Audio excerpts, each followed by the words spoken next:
Cessna spotted over Massachusetts recently, but it's no ordinary plane. It's part of a fleet of government surveillance planes that at any moment could be circling above.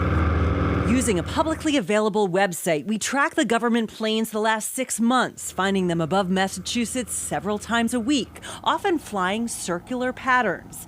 The planes drew the attention of our viewers. One emailed us, "This flight spent hours circling over Foxborough. What are they doing? Who are they looking for?" Similar questions from this viewer in Lynn who asked us to protect his identity. What is it doing? Is it looking for someone? Is it taking pictures of everything?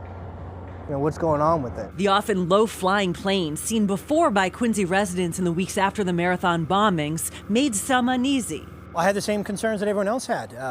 Is there some sort of threat to the area? Quincy City Councilor Brian Palmucci said the frustration didn't end when residents learned the planes were watching Khairullajan Matinov, a friend of the Tsarnaevs. The FBI knew they were following him.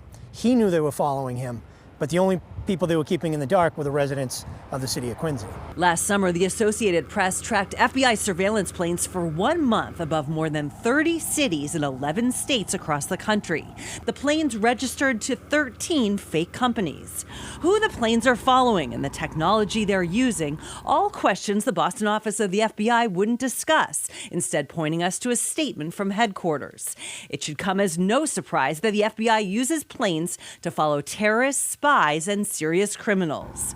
Details about the FBI's aviation program heavily redacted in this 2012 Inspector General's report, including the number of aircraft available.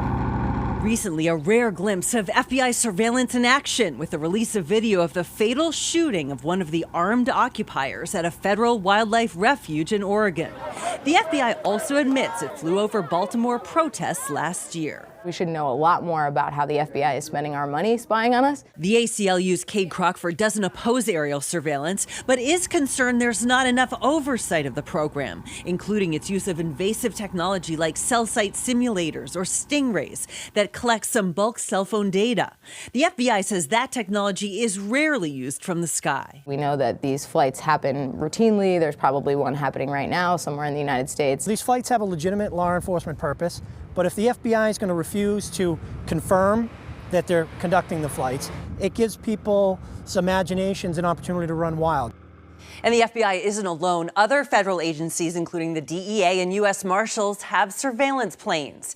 Coming up at 11, a local FBI investigation and the plane we found high above the takedown. Karen Anderson, 5 Investigates.